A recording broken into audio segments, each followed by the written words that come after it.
Peter Pan is one of my favorite movies ever made. And I'm talking about the original Peter Pan that was made by Disney, not the live action versions of this movie. I'm talking about the actual Disney movie. And uh, and with the new release of Pan this weekend, I decided to revive my favorite movies segment. I did this before in the past. That didn't work out so well. And now I brought it back, and we are beginning with one of my childhood favorites. So if you don't know what Peter Pan is about, well, it's about um, Wendy, Michael, and John, who are siblings. Um, and it is Wendy's last night in the nursery. She has to grow up, and she doesn't want to grow up, and she tells her brothers stories of Peter Pan, who is the boy who never grows up. He lives in Neverland, where you apparently never grow up. And one night, or on this particular night where she has to go to the nursery the next day, I guess, or out of the nursery the next day, Peter Pan comes for his shadow, and then lo and behold, they embark on a fantastical journey to Neverland. This movie is amazing. Now I'm going to explain the first time I ever encountered Peter Pan. Weirdly enough, I was at my friend's house.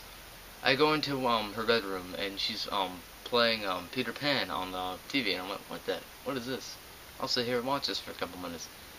And I loved it. Like, I watched the whole thing. Then I got my parents to buy me the movie on DVD, because I still have VHS, but I mean DVDs were like the big thing at that point, so yeah, but I love this movie. Alright, we're gonna start off with the animation.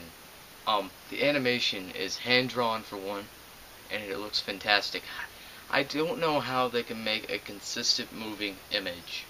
Like, that just seems impossible to me. I can't even draw stick figures, man. It's bad.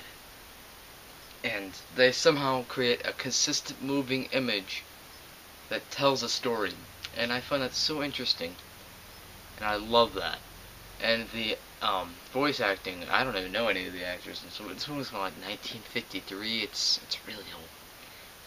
But it's fantastic. It fits the characters perfectly. They talk with a weird in a weird way. Like, they'll say, how do I put this? I don't know. If you've seen the movie, you know what I mean. I can't really explain how they talk, but they talk in a weird way. I guess because they're like from London or something. It doesn't really go into much in detail. And yeah, that was all great. And the characters are the thing you want to keep coming back more for. Captain Hook, Peter Pan, Wendy. I mean, these are fantastic characters. These are iconic characters. Smee, for heaven's sakes, the crocodile. The freaking crocodile is freaking hilarious. I love the freaking crocodile. And every time he shows up, it's so much fun. And this movie's really short. Like, this movie's like 77 minutes. It's really short, but it's such a magical and mystical movie that took me to places where like any kid would dream of going. And for that 77 minutes, I was locked in. I was in Neverland, and I was on this journey with Peter Pan and Lost Boys and Wendy and John and Michael and all these various other people. And it is fantastic. They capture it so well with their really interesting score, which is very different, but it was used a lot in Disney movies back then. And they caught it with the characters. It captures us all with the characters. The characters are the thing you want to come back for. And I know the thing with Tinkerbell, there's some kind of sexual things with Tinkerbell in there that you don't really notice that as a small child. But, I mean, that's not a problem with the movie. I'm just saying, that has some weird things in there. Like, when Peter Pan is given the pixie dust, he if you don't know, there's a spanking motion he gives to the Tink, and if you didn't ever notice that before, I noticed that, and I'm like, Walt Disney was a perverted man, but I don't care. That doesn't detract from my enjoyment of the movie. It is fantastic. The world of Neverland is so magical and mystical, and I kept wanting to go back for more. and more and more. I even kind of enjoy the sequel, Return to the Neverland. I haven't watched that movie in forever. Like, I don't even really remember what happens in that movie, but I kind of even enjoy that just because Peter Pan, man. Peter Pan is such an iconic character. He's the boy who never grows up. Who wants to grow up? Let's be honest. That is a big theme in this movie. But it's also a theme of growing up is okay, and don't be scared of it. So it kind of balances out. It's like they're like, don't grow up, but don't be scared to grow up if you don't want to. So just kind of a balancing theme there, and I thought that was brilliantly captured, and it was a lesson that kids should need to learn. And that is the kind of things I like to see in kids movies. Like, this is more of a family movie, I guess, but this is definitely meant for families. It's an older one.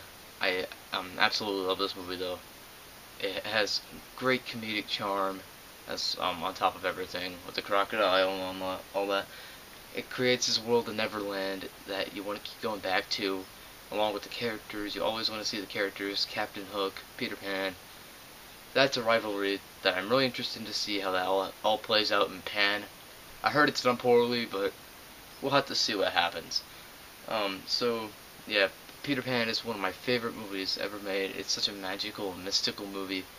It's just everything you could want from a freaking movie.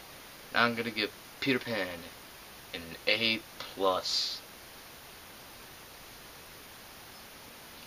Alright, so, yeah, I know I didn't express, like, how much I love this movie. I absolutely love this movie.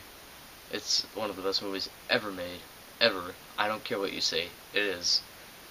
And I'm a little tired, but that doesn't detract from the fact that Peter Pan is one of the best movies I've ever seen. It's one of my favorite Disney movies. It's one of my favorite movies. It is just a cinematic gem. And if you have not seen Peter Pan, why have you not seen it? Like, it's been out for, what, 62 years now? See it. 62 years, man. It's been a long time. And yeah, I did actually watch the DVD, obviously. And I noticed, that I skipped over, or it skips, like, 20 seconds. There must have been a part in there when I rewound a lot. And I don't quite remember what scene it was at the moment, because I'm a little tired and out of it, but, yeah. It's just Peter Pan, man. Peter Pan. Alright, so my, reviews of The Walk and Pan should be up this weekend. I have a 30-day weekend, so I might upload another video in between there. I want to review all the Metal Gear Solid games. I've only played the first one, so I'm going to get the Legacy Collection and try to play all those, including Metal Gear 1 and 2. But that's for another video entirely. But so that is my review of Peter Pan. So, peace.